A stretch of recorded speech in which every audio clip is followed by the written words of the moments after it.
What's good with it, y'all? It's your boy Santo G, back at it. You already know, spreading unity, prosperity, and respect. Above all, if you're new here, do me a favor. Hit that subscribe button, tap that notification bell. That way you're notified when I drop future content. So today, I wanted to take it back to juvenile hall. I wanted to tell you guys the story of me going on suicide watch just so I could go back to Unit Y in the compound. I had turned 18 and they had sent me upstairs to Z. And I had a phone. Every day at the end of the night, I'll go to the bathroom, and then outside the bathroom they had like a desk. It was a desk with like all kinds of little drawers, you know, they would have napkins right there and all that. Well, if you would put your hand in and you go up, like in and up, at the very top, the last drawer, if you put your hand in and up, I would stash my phone right there. Every night. Once I was done using the phone and stuff, I'll knock on my door so I could use the bathroom, because in juvenile hall you don't have bathrooms inside your cells. If you need to use the bathroom, you have to knock on the door. They'll come open your door, and then they have a big old bathroom in the middle. It's gang of stalls and then showers, you know what I mean? It's a big old glass. So outside of the big old glass, there was a desk where they'll have napkins and stuff like that, stuff you would need for the bathroom.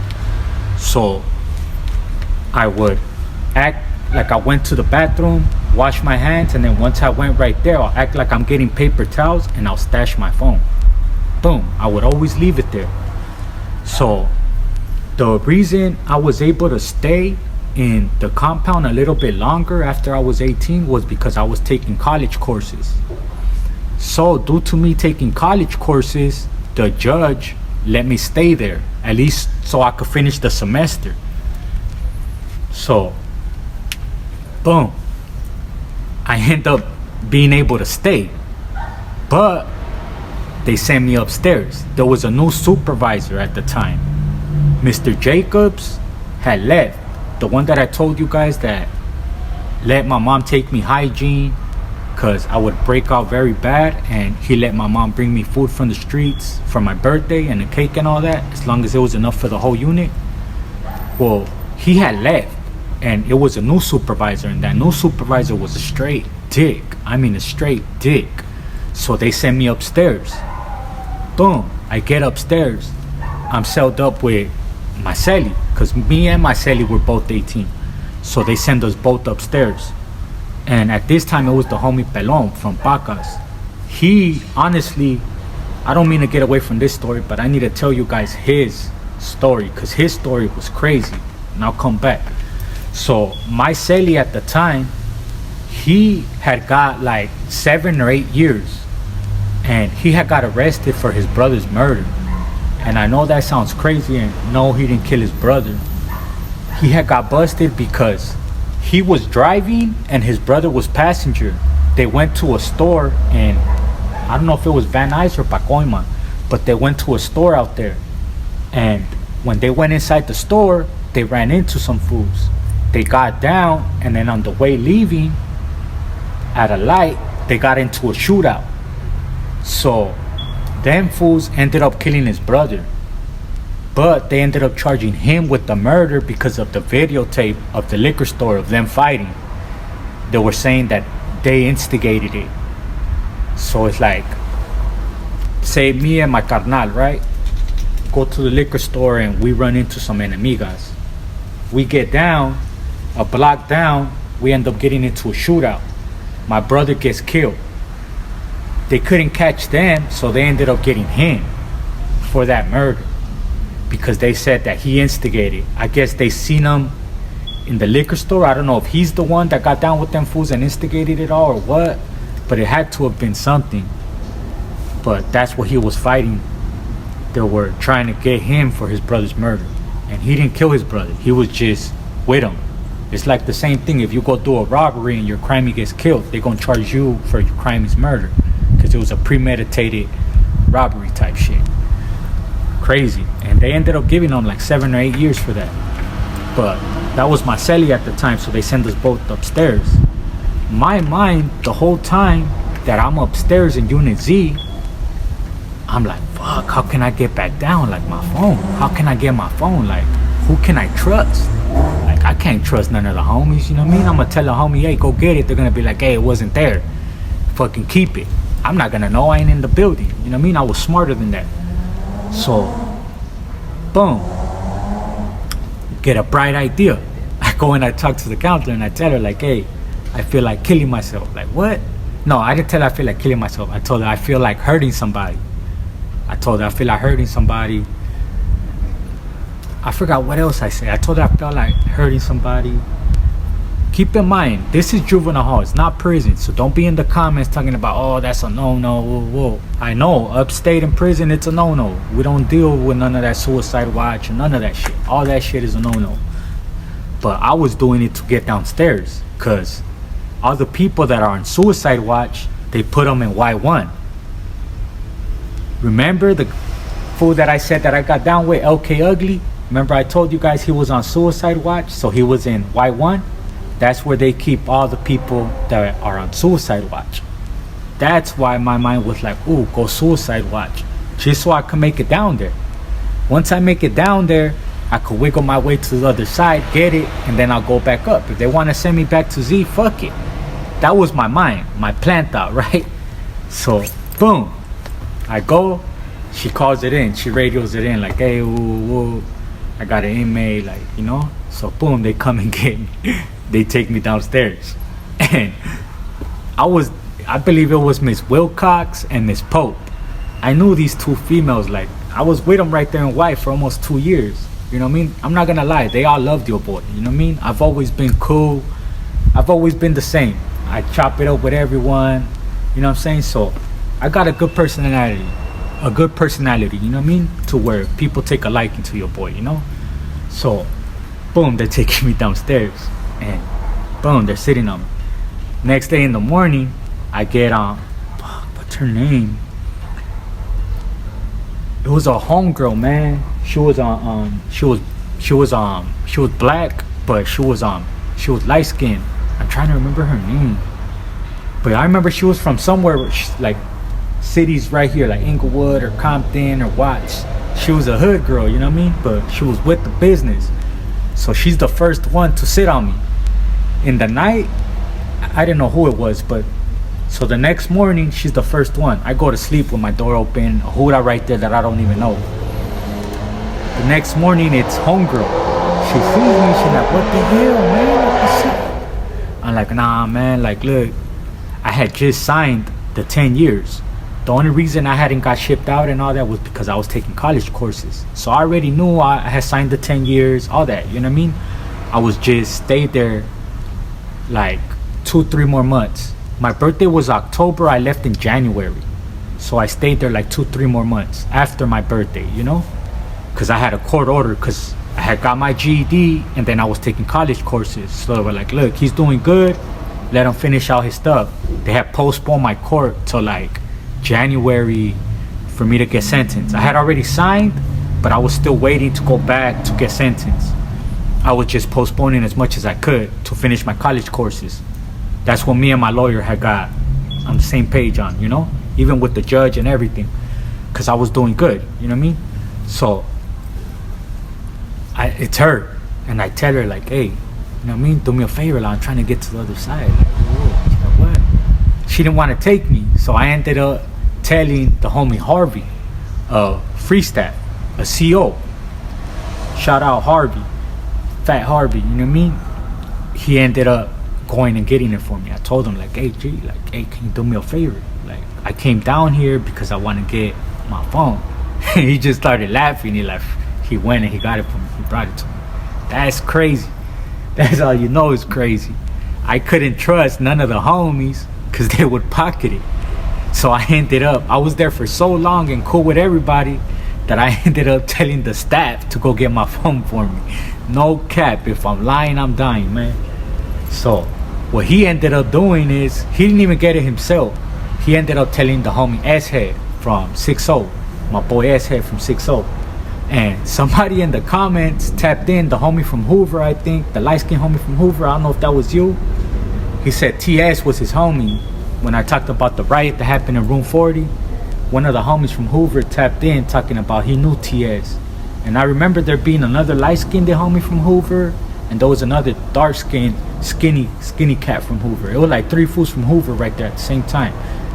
But he was telling me about the time when that fool S-Head took that fool from 2Cs. He had a sidekick. And that was my celly at a time too.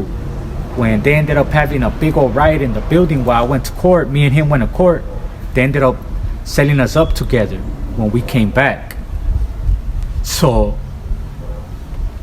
S-Head, homeboy, I think it was Stretch from 2Cs. He had a sidekick, and he would leave it like in a room where all your mail was at and stuff like that. He would leave it there.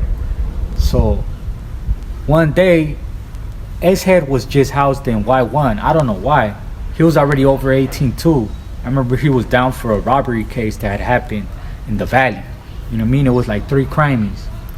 But S-Head ended up coming up on his sidekick. You know what I'm saying? So that's why I had it in my mind, like, fuck that. If I tell somebody, they're gonna come up on my shit. So he ends up sending S-Head to go and get it. And he brings it to me, you know what I mean? Because the staff sent him. He wasn't gonna get over on the staff, you know what I mean? He knew better. So boom, I ended up getting my phone back.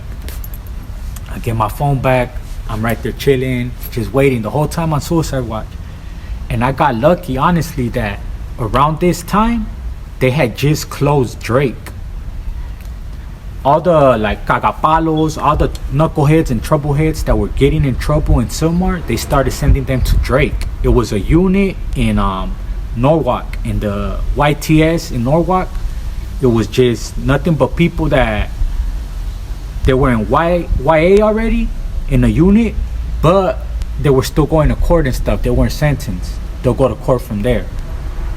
So all the people that were like too vicious for Silmar, like fighting too much or and stuff like that, they'll send them to Drake. So around that time, they sent the Drake people back, and a lot of them were being housed in Y2.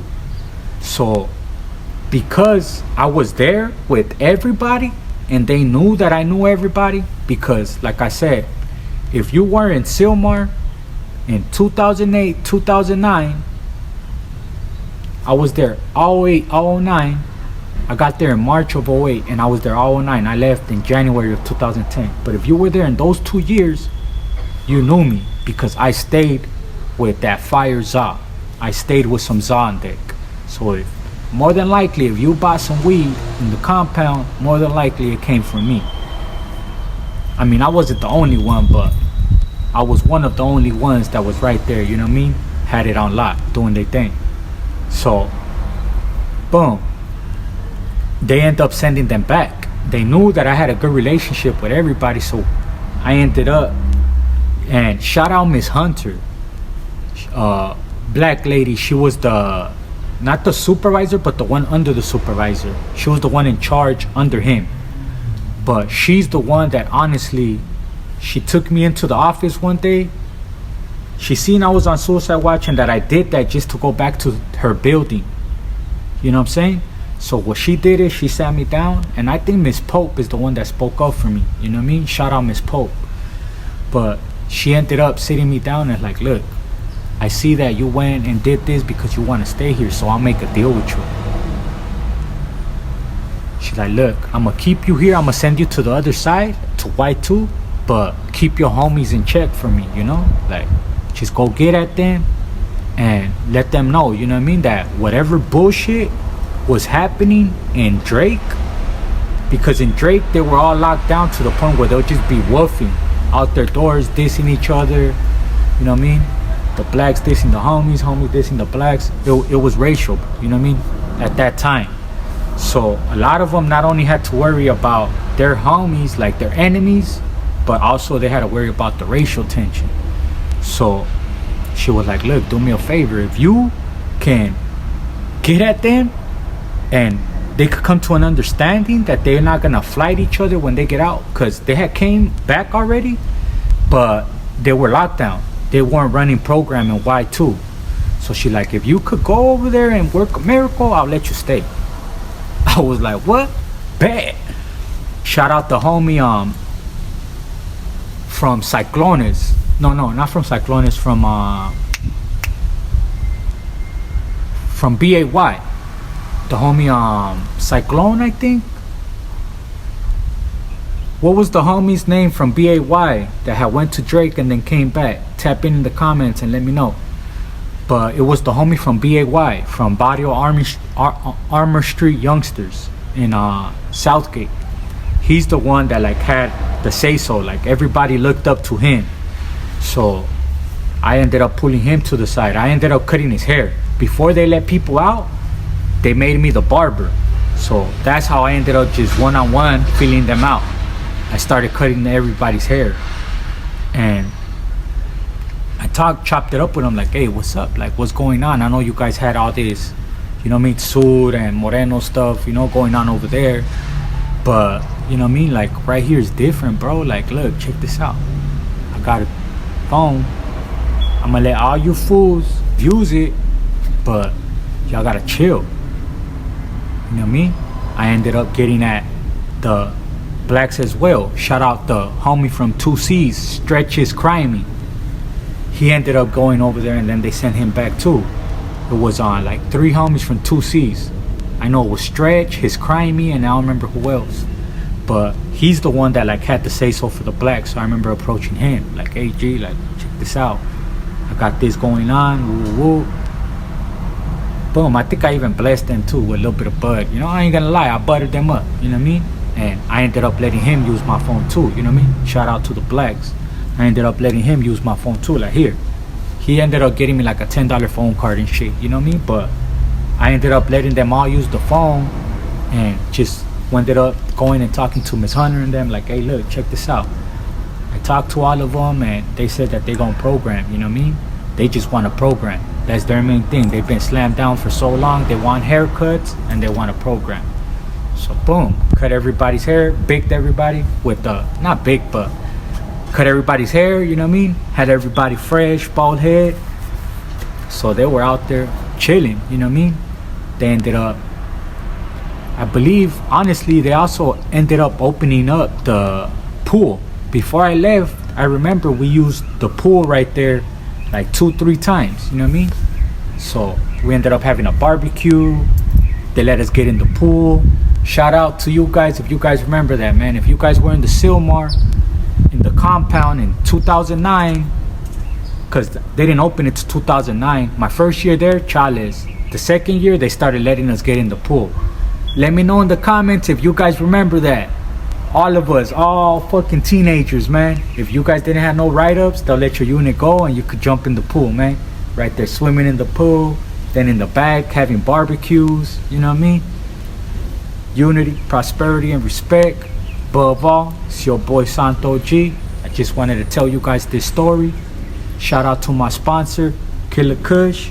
If you guys want some bombs off, you guys want to go in the dispensary, check out my good people at Killer Kush, man. On Instagram, that's Killer Kush __ 420.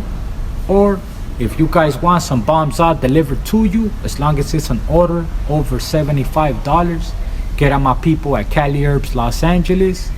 That's Cali Herbs Official on Instagram. Or if you just got a brand new home, or you know someone got a brand new home, they're looking for a putt, get at my good people at Frenchy Road Kennels, man. They're gonna get you right, shots up to date, paperwork in hand, and let them know Santo G sent you. They're gonna look out for you. Let's get it.